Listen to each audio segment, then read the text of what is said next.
well. That was a better answer. That was a better answer. That's true. It was a shock. well, let's talk about season 12. So Trixie has been consumed by wedding planning this season. She's been preparing for married life. She took some gourmet cooking lessons, which went horrendously. Do you think she's lost sight of what's important, getting caught up in the wedding and the more superficial aspects of this? Or do you think it's totally understandable because it is one of the most important days of her life, and she's justified in feeling frustrated when things don't go to plan? I think a bit of both. I think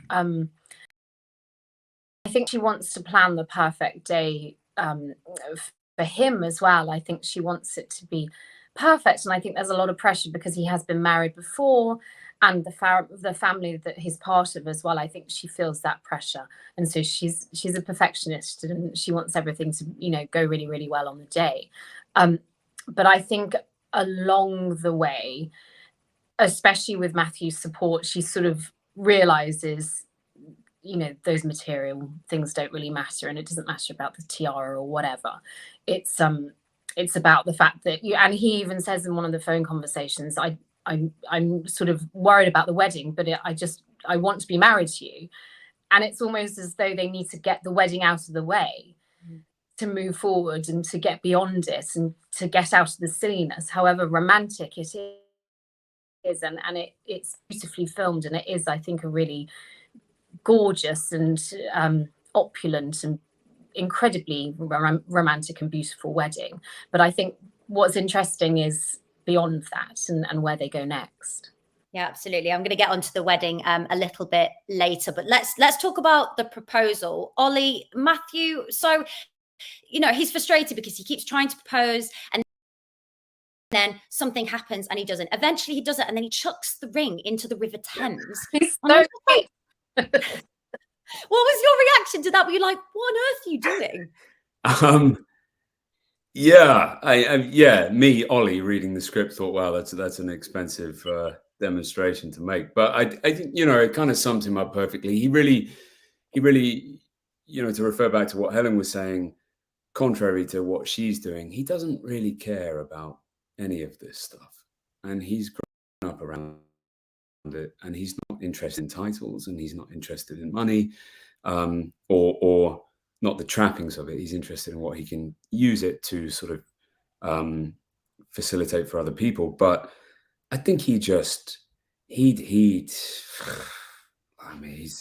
run down the aisle for her, and he'd marry her in a church in Chelsea, or he'd marry her in an alleyway in Poplar. He doesn't care. I don't think he cares. And I think that moment was a really beautiful way of sort of demonstrating that it's just not important to him. She's important to him, that's all. Yeah, absolutely. He's usually so calm and collected and put together, but do you enjoy filming the moments that deviate from that, when he is flustered and he's all over the place? Is that fun for you to play as well? Yeah, it's funny. It's really funny you say that, because I just don't think of him as a calm and collected and well put together guy. I think he's always sort of, as I said before, sort of off balance and nervous, and he's a sweet man, and he's quite a gentle man.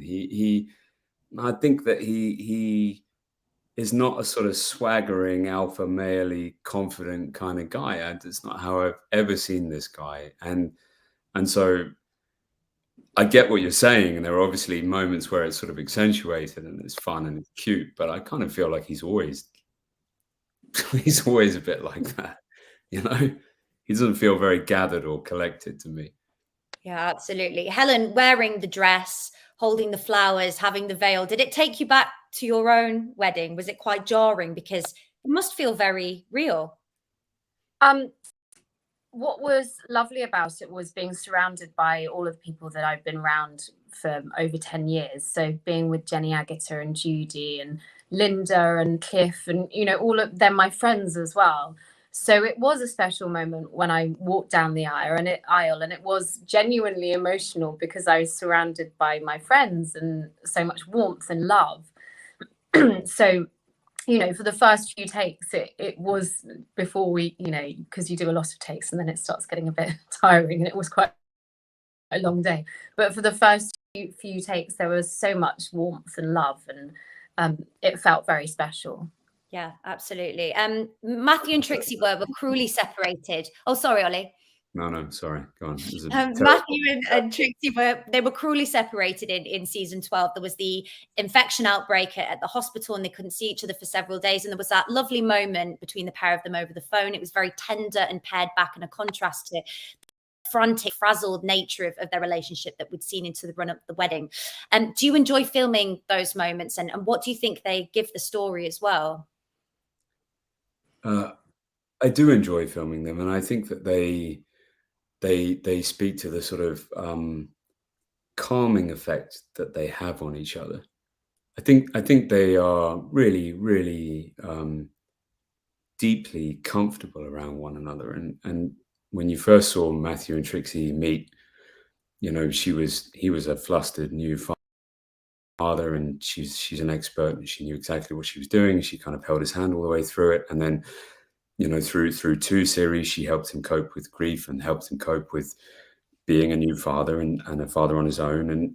And I really enjoy the moments where we get to sort of sit back and rest in that a little bit, because I think that is the core of them. That's the heart of them, is calm and is peace, no matter how much they bicker or argue, and they do that a lot too. But I think that's the value and the sort of meaning of their relationship. Mm-hmm. I think. How about you, Helen? Do you enjoy those quieter moments when it is just the two of them, and it's very simple and calm and lovely? Yeah, definitely. We seem our calm seems calm. Sorry, it's been a long week. Our calm scenes always seem to center around phone conversations or in the chapel. And the phone conversations, I guess, are normally at the end of the day when they're both tired and their guards are down and they're both vulnerable. And so there's a truth and an honesty and an integrity to what they say to each other, with all the other stuff taken away, you know, whatever Trixie's flounce or Matthew's flustering, all of that sort of dissipates, and it's just centered and earthed, and it's just them connecting. And there's a beauty to that. And the same in the chapel. I think those moments of peace and quiet between them when everyone else is away from them, because they're always around people as well. You know, there's just always people around them, on them, people needing things all the time. And I think those just moments of quiet and stillness between them both are always beautiful and are always lovely and validated and needed in showing their relationship. Yeah, absolutely. I think the fans really love those moments as well. You see the conversation on social media. Season 12 has been really challenging for Matthew as well. He lost his father in really devastating circumstances. Obviously, they had a strained relationship, but it was, you know, still incredibly difficult for him. And now he's managing his grief on top of trying to sort out his father's estate. Where is he emotionally, mentally now? What is the impact of all of that on him? Well, again, I mean, he's at sea, and he really has been through most of the series that he's been a part of, and oddly, you know, this sort of ends up being no different. But again, the constant, or the thing that's run through all of these series and all of this journey, is Trixie, and she is a sort of North Star to him. I mean, he sort of orientates himself according to her, I think, in it, not in a kind of clingy or sort of desperate way. It's quite calm, and that's what she gifts to him. Mm-hmm. So yeah, he's sort of all over the place, but somehow kind of keeping it together. And I think he really grows into who and what he is as a man by the end of the series, and with the assumption of the title and having to deal with the estate and all the rest of it. I think that's the sort of culmination of all of this being adrift. Yeah, absolutely. And the fact that he's spent more time around the people of Poplar who lead very different lives to him, they have a lot less than him. How do you think that's impacted him as well? Well, I think, Helen and I were talking about this the other day in other interviews, and there's no sort of sense that he's wanting to extricate himself or her from that. I think he is fully committed to that world and fully respects her involvement in that world and doesn't in any way seek to take her away from it, and actually really just wants to sort of pull himself further into it. Obviously his money is something that facilitates that and allows him to do that, but I think money or otherwise, that's where his heart is, that's where his core is. Yeah, absolutely. And Helen, Trixie has experienced so much over the course of the show, both good and bad as well. She's had her struggles with alcoholism, also the judgment she feared from her relationship with Matthew, how they came together and people's perceptions of that. How do you think she's changed from the person she was when we first met her all those years ago to who she is now? She's been on a massive journey, a massive arc. She was very much the character originally, although beautifully written, was Jenny Lee's blonde friend in a way. She was there to have cocktails and smoke and talk about men. It was surface level to begin with, and what Heidi did so beautifully was really sort of start to carve away at that and delve down. And I think it was series, I think it must have been series 3 when they started to look at her alcoholism, and it suddenly all made sense. And it was a light bulb moment to me when they said, "Oh, we're going to look at it." And I thought, God, of course she's got a problem. And it has been huge. That whole journey has been huge in itself. And then the various romantic affairs that she's had through the years, and those not working out and the heartbreak and all the rest of it, and then finding her now over 10 years later in a very secure place. She really knows her own mind at this point, even though she's an absolute nightmare a lot of the time. She really does know herself, and she knows her limitations, and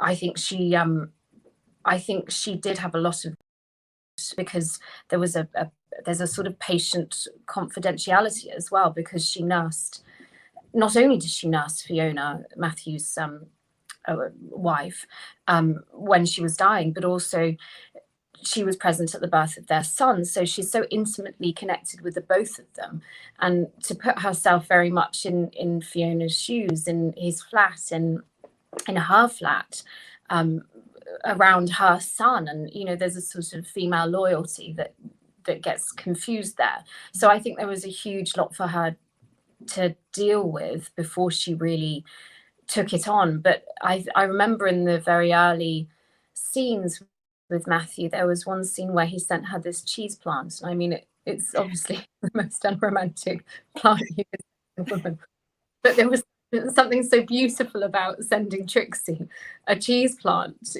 It was just such a beautiful sort of juxtaposition, and I think in that moment he really got her. He just wanted a cheese plant. And I think from then on, she's just really found in him something that she needed, and she can move forward with in a way that she couldn't before. And she's in the right place mentally and emotionally, and with her alcoholism, to be able to do that. Yeah, absolutely. What are the strengths of their relationship, and what are their weaknesses? What do they need to work on? Because they're heading into married life now. It's a lifelong commitment. So where do they need to, really iron out the creases? This is like a therapy session. Yeah, wow.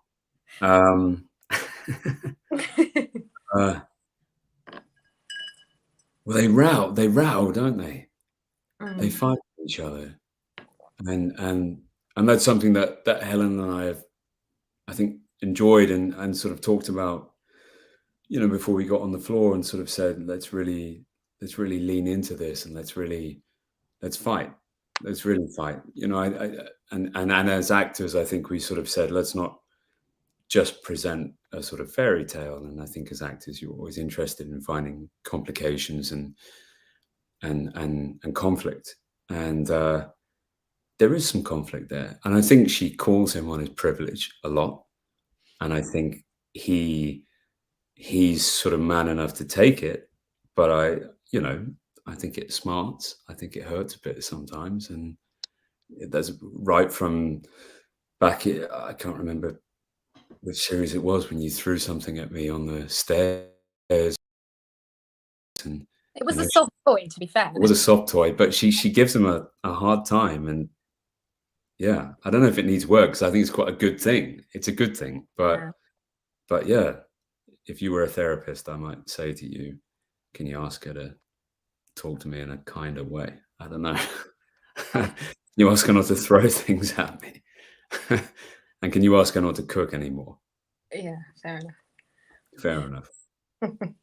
How about you, Helen? Do you think that's the area that they most need to work on? And what do you enjoy most about their relationship as well? Let's keep it positive, actually. What do you like about their relationship?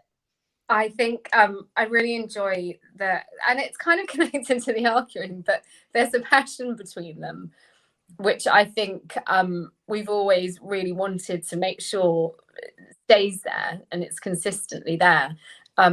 So the argument, of course, is something that needs working on, but also something that drives them, because they're so different and they're from such different worlds, and yet they work. They really, really work, even though there's a sort of butting of heads constantly. But it's that butting of heads that sort of brings them together, because they do get through to each other. Yeah. So I'd be reluctant to say, let's take the arguing away, and to be honest. I was being flippant, but actually the arguing's, it's tough for them, but it's the best thing, really, because it always comes from a place of really brutal honesty. And that's hard to do in any relationship, and even a friendship, and in a romantic relationship and context, it's even harder, I think. But they just don't let each other off the hook at all. And so they sort of augment the really wonderful things about one another. Mm-hmm. It's a really enabling kind of conflict. That's and that's really interesting. And I think, when I said Helen and I sort of identified that quite early on and really wanted to lean into that, I think that's what we recognized about the two of them, is that they enable one another through this sort of pretty brutal conflict along the way. Yeah, absolutely. Looking ahead to the finale, how would you each describe it in a sentence or a few words? What can viewers expect? Oh, man. These Olly, questions. I'm really bad at this. I don't know. Yeah, community, love. I don't know. Helen gave me 3 words the other day. I've forgotten them already, but she's much better at this than I am. I think. I don't know. Community does seem like the most obvious choice for me. I think it's pretty special when you see everybody together in the church, and obviously Matthew's newer to this world and relatively sort of young to it, but he's fully invested in it, and he really cares about these people, and he cares about them for their own merits, not just because they're important to Trixie. I think he really like to think of Matthew as a sort of somebody who's doing these things to sort of impress Trixie, or to sort of keep her journey going. I think he's doing them because he truly cares about them and is connected to them himself. Trixie might have helped him get there, but the connection and the love is real. So community, I mean, yeah, that's a safe one for Call the Midwife, I think.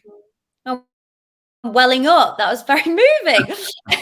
Helen, what about you? How would you sum up the finale? Obviously, I'll let Well, you're not allowed to say it now because I've said it. You have to think of something different. I mean, I think there's a lot of romance to it as well. I do think I think it's incredibly romantic, and there's problems along the way. There's teething problems with the wedding, and we're introduced to Trixie's brother, Jeffrey, who's so much fun and sort of becomes the wedding planner as well. So there's a bit of a sort of my best friend's wedding sort of vibe about it, I guess. There's a lot of calamity and fun to be had with it. But of course, it's called The Midwife, so there's a flip side, and there's a downside, and there's a tragedy, but there's also a very beautiful payoff. And I hope people will really enjoy the wedding, because we did. Yeah. Oh, I'm sure they will. I can't imagine them not. People have been looking forward to this for weeks, and obviously there's a week delay as well because of the BAFTAs. Everyone was thrilled about that announcement. I'd imagine there's a lot of choreography involved in filming a wedding, lots of moving parts. What was it like capturing that scene? Was it chaotic? Do you know, I didn't think it was, actually. I'd sort of made an agreement, and this wasn't sort of formally agreed with the director. Anyone I knew that could sort of help me with this, I pulled to one side and said, look, I don't want to see Helen. I don't want to see the dress. I don't want to see Helen morning of Mark, the guy who was driving me to set. I said, I don't want to arrive at the same time as Helen. I don't want to see her getting out the car. You know, I did everything I could to sort of see Helen for the first time pretty much when she was walking down the aisle, which was nice. And I'd not been in any sort of dress fittings or anything, you know. I had no idea what was going to happen. So I think actually, amidst the chaos of sort of corralling hundreds and hundreds of people and all the rest of it, we managed to sort of keep it pretty fresh and pretty new and in the moment. I think I did, and my heart kind of stopped, you know. Oh, but you know, it was nice, and just, yeah, it worked. I think. I don't know. I haven't seen the final episode, but I think it worked. You probably how was it, Helen? I didn't know Olly had done that, and I did think in the morning, where's Olly? Did he not turn up today? So that explains it. It was yeah, it wasn't, I don't know, it wasn't chaotic. It was very calm, and I think everybody, even if there was chaos, like any wedding, people kept it from us probably, and it remained very calm, and everyone was very lovely to us, and I got presents on the morning. It was all very sweet, and I had a special breakfast on a tray whilst I was having my makeup done, and it was lovely. It was really lovely. And even because everybody got to the church first, and because of the nature of the dress as well, I sort of had to arrive a bit later, so of course I was late for the wedding. And everybody was just very kind, and we filmed the on the step moment before we filmed the sort of walking down the aisle, and that was wonderful, just being outside, you know, with all of the cast around us throwing rice on us and all the rest of it. And the church itself is very beautiful, so it was a view. It was just such a very beautifully put together church to film it in as well. It was really well chosen and different from the normal church that we use, so that was great. And it was just loads of fun, and it's always lovely when we come away from our normal set. We have a day trip, and all the nuns went for a posh lunch together, which I was just all of that sort of stuff. And Megan got pizza oil down her bridesmaid's dress. That was the most stressful part of the day, was between takes, Nancy dropped pizza down the front of her bridesmaid's dress. That was a heart-stopping moment, for real. So funny, and but there was some moments, and I remember that moment when because Olly was on the steps, and I walked down the aisle the wrong way, almost out of the church to see him, and it was as if it was the aisle moment, and everybody sort of parted. It was very sweet. Wow, that pizza story is sending me under just the anxiety nature of it as well. And also, having interviewed Megan a few times, if anyone was going to drop pizza on them, I probably would have predicted Megan. It's very in keeping with her, which I love. Helen, did you have any say in the dress that Trixie wears on her wedding day? Because you know her as well as Heidi at this point. You've played her for so long. So were you involved in those conversations with the costume team? Of course I was. Yeah, I wasn't gonna like let it be a surprise on the day, I guess. I wanted to be involved because it is so important. And I do know the character really well, and I know what her bottom line is and what suits my body as well. So it was, and it changed. There was quite a big shift in the middle. We started out with one dress, and what we ended up was completely different from the original design. So yeah, I was quite involved. Yeah. Does Trixie have a hen do, and can we expect any disasters? Obviously, Lucille, during her hen do, she smacks herself in the face, gives herself a black eye. She's not going to go through with it.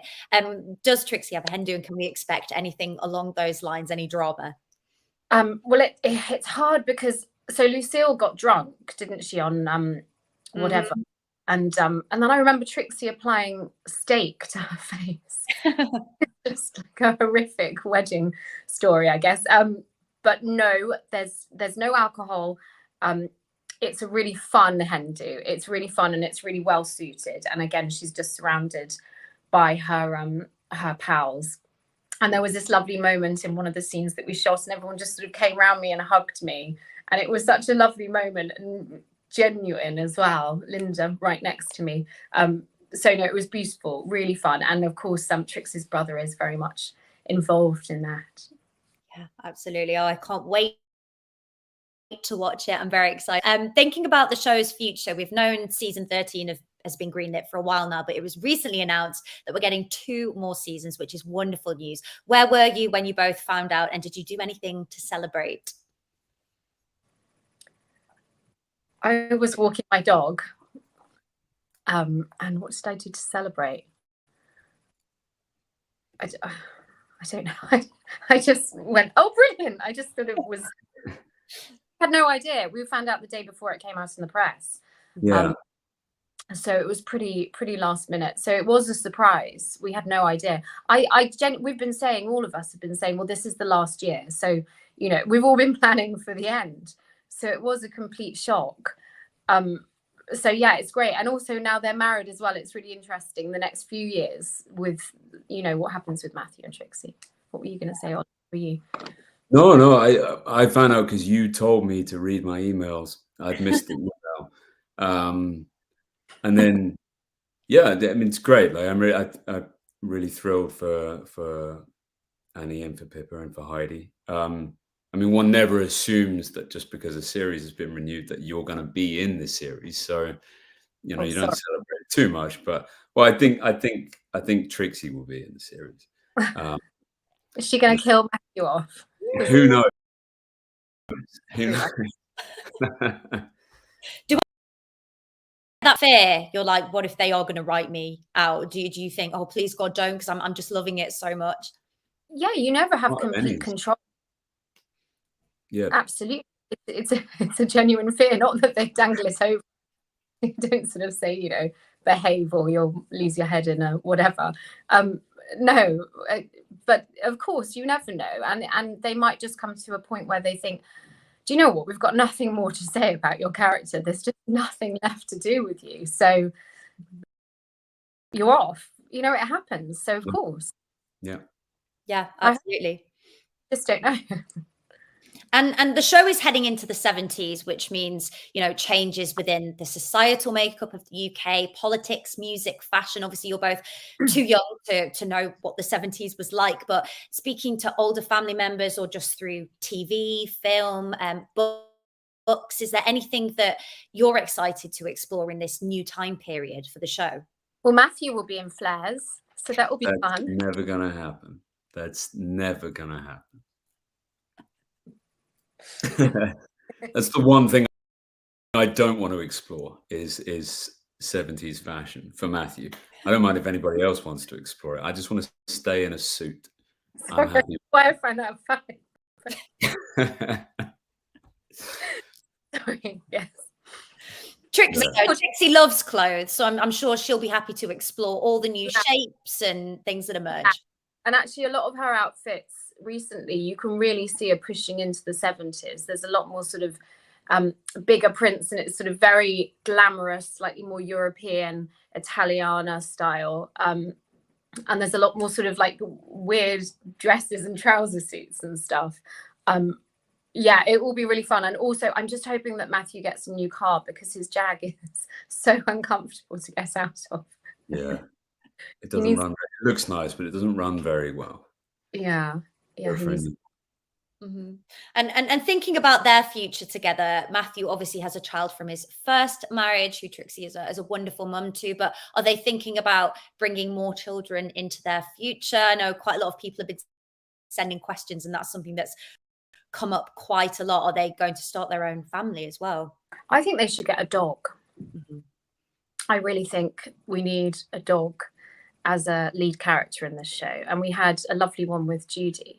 Yeah. But I think some sort of Labrador puppy coming into the show would be a really lovely arrival, because we have a lot of babies on the show. I'm not sure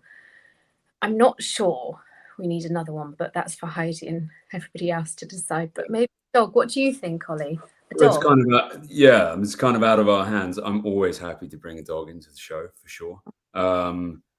But you know, sort of referring back to what we were saying earlier, they're pretty focused on the world outside of their home, and thus far, you know, we've pretty much seen them in that context, and we haven't really seen them in their home. So it might be that the story doesn't go into their home. It might be that they continue to sort of look outwards and towards the community, and they choose to raise Jonty and have a dog and get more involved in Poplar. Yeah, who knows? Absolutely. Do you see them staying in London, or do you see them moving more rurally in the future? Where do you think they'll end up? I think they'll stay. Mm-hmm. Yeah, because I think they both really need to be close to Pop. I think they realise that they've got so much work to do. They're both very driven about their work and their commitment to the area. So I can't see moving away. Perhaps Matthew will buy a weekend house somewhere. Maybe he inherited one, but I think you know, Helen's right. Their focus is on changing things around them. I mean, to me, it doesn't seem to be remotely in their character to sort of hang that all up now and just enjoy the quiet life. I don't think that's who they are. Yeah, absolutely. We've had quite a few questions come in. This one is for Olly. Linda would like to know, joining an already well-established and beloved show rather than being there from a pilot episode from the very beginning, what was that like for you? Well, that's always quite a fun but daunting experience, and I suppose that was made even more extreme by the fact that we were in the middle of a pandemic. So, I mean, I think we were actually in the middle of a lockdown, and the industry was sort of still running, so we could go to work. But for the longest time, I think I did an entire series before I'd even met the rest of the cast. I did everything with Helen. We just did two-hand sort of scenes, and Helen kind of guided me through what the show was and who everybody was, and helped me sort of do my homework before I met everyone the next series. So it was an interesting experience. And Sia would like to know, how did you establish their dynamic, Trixie and Matthew's dynamic, and make it come across so authentically? Oh, I think it was a slow burn. I think that's why it's been so easy to play, because they started off, his wife was her patient, so it started off in a completely different vein. But it's been such a slow burn. I mean, really, really a slow burn. So it's been very gradual. So the nuances have been discovered as we go along, really. It's not like some big romance that just they met and fell in love whilst on the tube or something.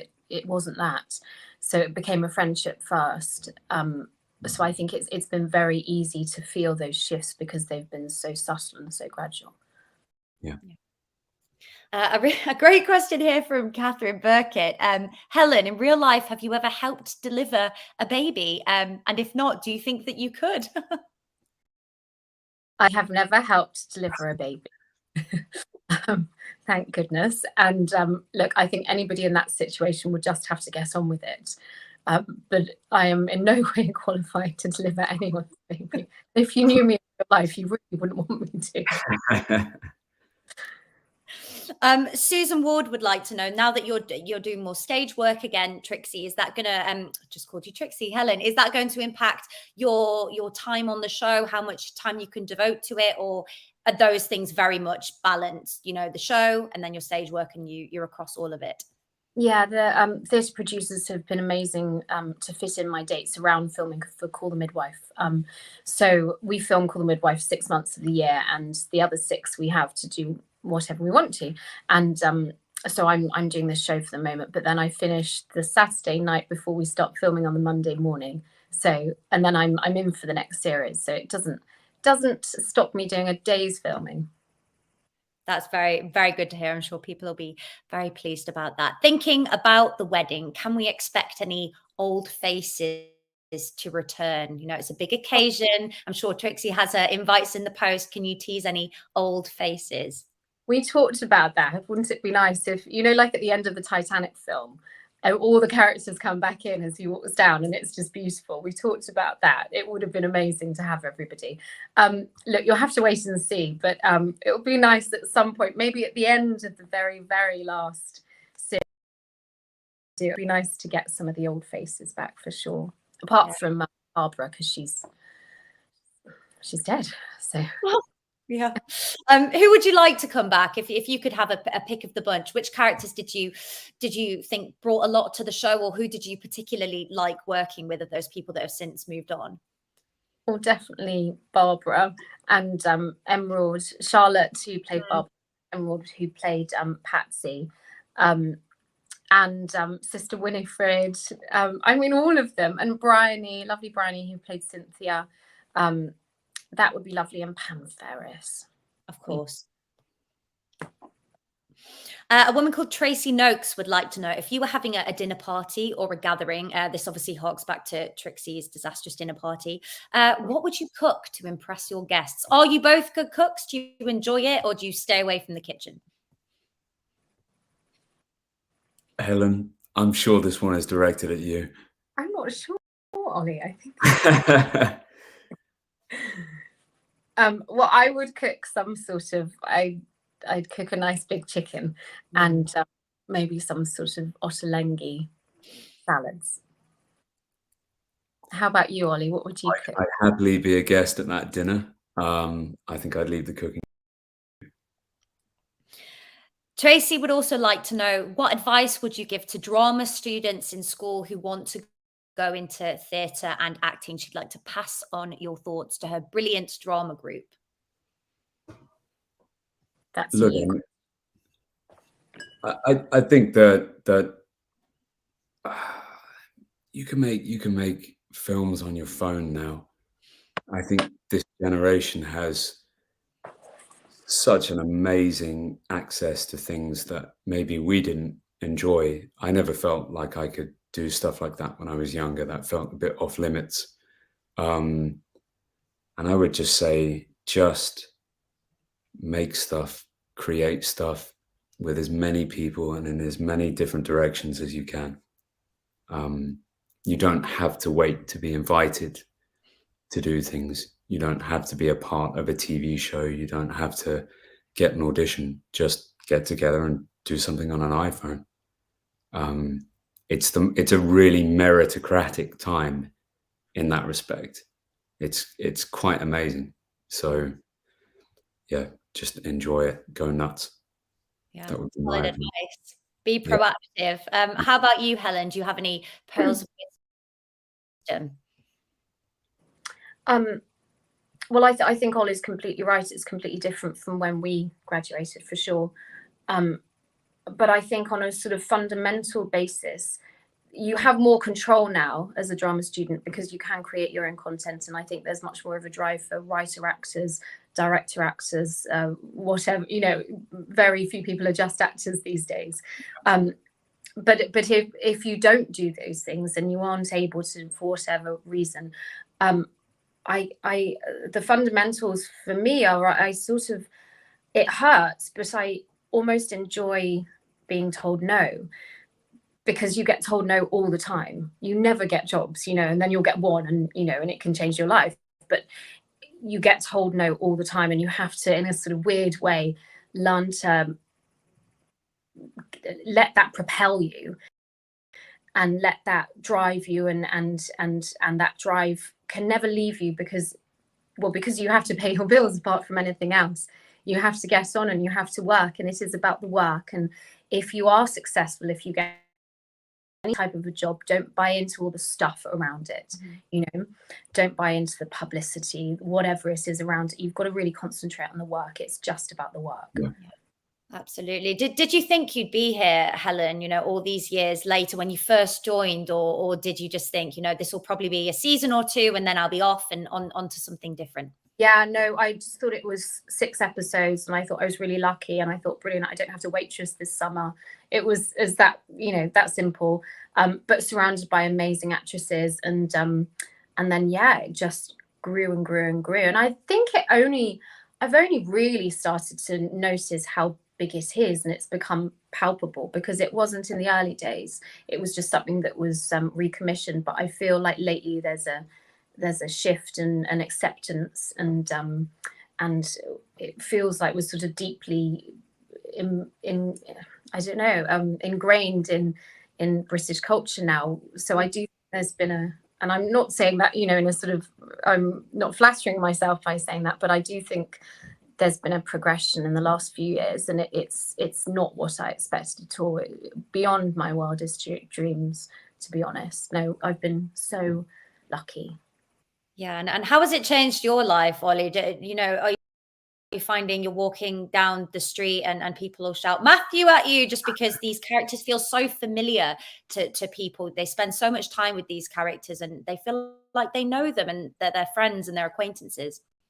Yeah, that does happen. I think I went to see Helen on stage last night, actually, and she was great, and I felt a lot of people sort of did a double take and thought, that's Matthew Aylward in the audience. I'm guessing there's probably an audience that knows Helen's work off stage as well. So you do sort of get a sense of it. And I think a really nice thing when you come into a show that you've not been involved in from the start, you don't feel like you have the same sort of ownership over it, but you get to enjoy watching the meaning that it has for people. And I've said this in a few interviews that people are really protective of Trixie, and I've enjoyed people sort of coming up to me and saying, listen, you seem like a nice young man, but don't you mess her around, and kind of telling me off and letting me know that it will not be accepted if Trixie's heart gets broken again. So it's fun, it's quite lovely to experience that. Yeah, and a big responsibility too. I've kept you both for quite a while, so I'll let you go in just a second. But just one final question. What have you both not done that you'd love to do, whether that's a genre or a writer or director that you'd love to work with? What would you love to do? I studiously don't come up with answers to these kind of questions. I just don't know that you can as an actor. Or I mean, maybe Leonardo DiCaprio can, but I don't think very many of us can. You just have to commit fully to whatever is in front of you and be grateful for the fact that people want to work with you in whatever capacity. It's a really amazing thing. And it's never a given. Again, unless you're De Niro or Meryl Streep or something, and they've earned it over time. You know, I'm sure they had a long part of their career where they also felt it wasn't a given. So without wishing to be too evasive, I just have no answer to that, because I try not to have answers to that. Maybe a judo film. Yeah, or a judo film. You know, one of those two, one of those things. Yeah. How about you, Helen? I'd like to direct one day, eventually. Do you have a particular story in mind? Do you have anything in mind, or, you know, is that just up in the air? I just really like being on set, and I really like working with a crew, and I really enjoy the process of it. I get a lot from that, and often you don't get to use all of your facets and your brain as an actor. And I think we get to learn the job because we're living it every day, and you know, we have done for years. So you get to know what works as a director and what doesn't, and how to treat people and how to talk to people and what angles work with certain people. And I love the sort of the specifics of that, I think. So that's something that I'm interested in the long run. Yeah, absolutely. Well, I'm sure people will see the name Helen George and flock to it, because you have a lot of fans out there, as all these comments are indicating. But thank you so much to both of you for joining me. Really, really appreciate it. Can't wait to watch the finale. Not on this Sunday, it's on next Sunday. So don't sit there in front of your telly, because you'll be disappointed. But yeah, thank you to both of you. And I hope everyone watching this has enjoyed it. Thanks so much. Bye. Thank you. Thank you.